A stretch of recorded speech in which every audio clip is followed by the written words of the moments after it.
Baik, Assalamualaikum warahmatullahi wabarakatuh. Salam jumpa kembali, teman-teman.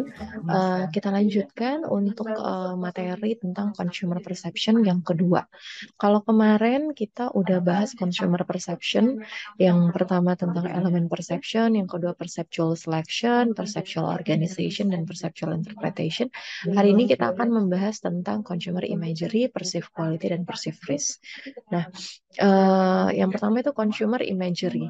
Nah, ini untuk apa sih sebenarnya consumer imagery gitu ya? Consumer imagery itu adalah consumers perception, jadi persepsi konsumen untuk semua komponen produk, jasa ataupun merek, dan bagaimana konsumen itu mengevaluasi terhadap kualitas dari yang marketer tawarkan. Nah, ini kita pelajari untuk mengetahui bagaimana elemen-elemen yang bisa mempengaruhi consumer imagery. Nah, yang pertama itu adalah brand image. Nah, seperti yang mungkin teman-teman pernah dengar sebelumnya, brand image itu adalah citra yang dipersepsikan oleh konsumen terhadap sebuah brand atau sebuah produk. Jadi brand itu corporate tidak punya tidak bisa mengontrol citra apa sih yang dipersepsikan oleh konsumen. Tapi yang bisa brand lakukan adalah membentuk positioning, membentuk identity yang baik, yang sedemikian rupa sehingga bisa menciptakan perception yang baik. Jadi successful positioning creates a distinctive and positive brand image. Nah, jadi di sini ada beberapa contoh bagaimana updating dari brand image yang didesain untuk menciptakan emotional brands, ya, emotional bonds between brands and consumers. Jadi kalau kita lihat Dell Computer gitu ya, temanya itu seperti more you. Jadi dia kalau kita tahu teman-teman, Dell itu kan penyedia barang atau komputer yang memang kita bisa personalize. Kita bisa pilih CPU-nya mau yang mana, screen-nya mau yang mana, keyboard-nya mau yang mana, prosesornya mau seperti apa. Kita sesuaikan dengan kebutuhan kita.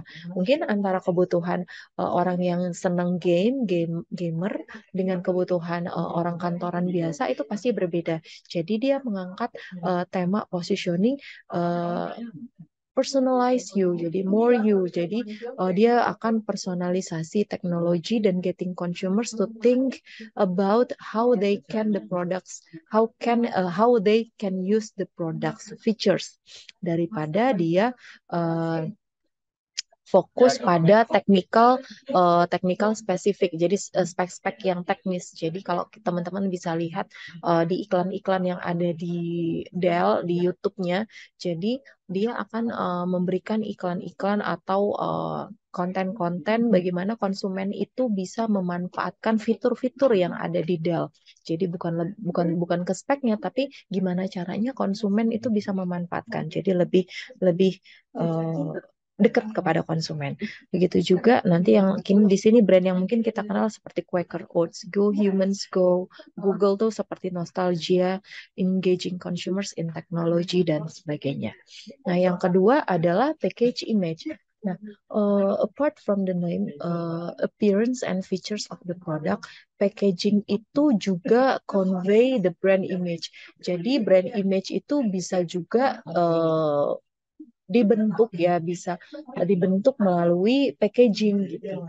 Jadi misalnya kayak ada contoh itu packagingnya Tide. Tide ini kayak deterjen, dia promise menjanjikan stain removal, bisa bisa menghilangkan noda seperti itu. Nah, ini benefit-benefitnya, contoh-contohnya fabric Tide yang paling bawah itu ada Tide Fabric Cleaning and Care as it best. Nah, seperti itu. Kemudian ada juga service image. Jadi intangible services itu adalah satu faktor kunci yang penting untuk bisa mendiferensiasi jasa kita dibanding dengan kompetitor. Jadi dengan adanya service image ini kita bisa terlihat berbeda. Seperti mungkin teman-teman pernah dengar cerita BCA dengan service excellence-nya, bahkan sampai ke satpamnya itu sempat viral ya. Seperti itu. Kemudian ada yang namanya perceived price. Jadi the customer's view of the value that he or she receives from the purchase. Jadi kalau misalnya perceived price ini, jadi dari harga itu kita mempersepsikan sesuatu gitu. Misalnya kalau teman-teman lihat di sini ada Mako dan Paul gitu. Jadi Mako Bakery itu biasanya kita persepsikan dengan harga yang mungkin lebih middle to low. Berbeda dengan Paul Bakery. Kalau Paul Bakery lebih ke high high prices ya teman-teman ya. Nah, itu tadi untuk consumer imagery. Yang selanjutnya adalah perceived quality. Di sini kita ingin memahami bagaimana konsumen bisa mendetermine quality of products dan service. Di sini ada apa aja sih? Di sini ada product quality. Nah, jadi kualitas yang kita persepsikan itu bisa dilihat dari produknya, bisa dari intrinsik maupun ekstrinsik. Kalau intrinsik itu bisa dari size, color, aroma, packaging, flavor, dan sebagainya. Ekstrinsik mungkin bisa dari brand image, manufacturer image, dan retail image. Nah, kemudian yang kedua adalah service quality. Ada 5 dimensi dari service quality yang bisa mempengaruhi perceived quality dari sebuah brand gitu ya. Yang pertama, apakah dia tangible, assurance-nya seperti apa, responsiveness-nya seperti apa, empathy dan reliability. Nah, yang ketiga itu price quality relationship. Jadi the perception of price as an indicator of product quality. Jadi kita mempersepsikan kualitas suatu barang atau jasa tersebut berdasarkan harga.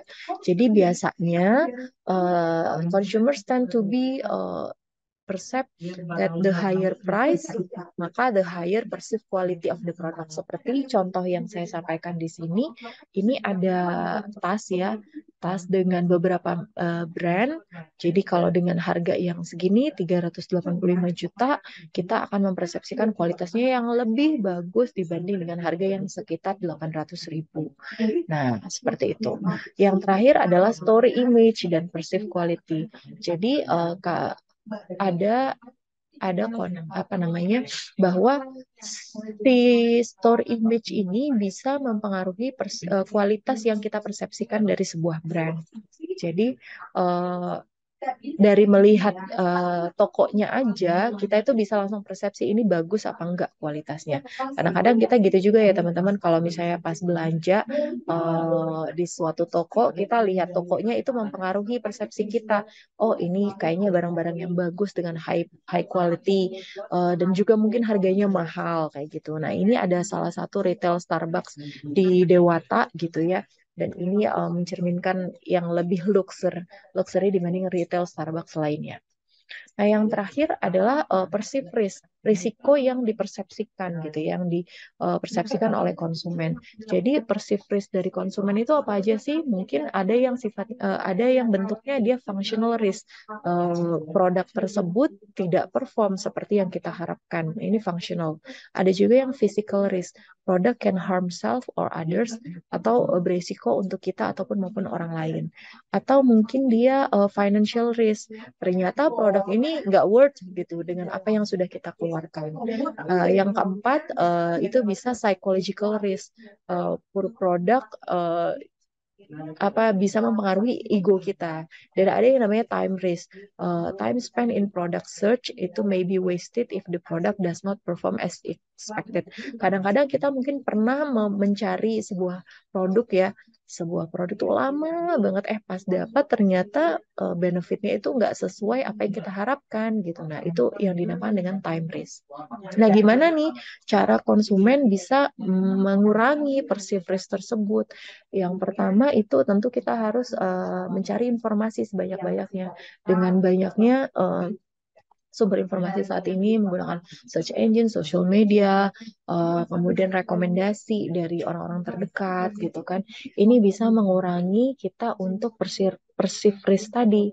Atau kita mungkin bisa menggunakan brand loyal atau rely on brand image. Jadi ada brand-brand yang emang sudah terbentuk image-nya itu baik dan emang uh, kan image itu terbentuk dari persepsi konsumen. Jadi kita bisa rely on that. Atau juga kita bisa rely on story image. Dari story image-nya ini bisa mencerminkan kualitasnya sehingga bisa meminimalisir yang namanya tadi perceived risk. Atau mungkin kita pakai tendensi buy the most expensive model or brand. Jadi tadi sempat ada tendensi bahwa semakin tinggi harganya maka semakin bagus kualitasnya. Jadi mungkin itu adalah beberapa cara yang bisa kita gunakan untuk mereduce atau mengurangi perceived risk. Oke, demikian teman-teman untuk materi tentang consumer perception part kedua. Semoga memberi manfaat. Terima kasih. Wassalamualaikum warahmatullahi wabarakatuh.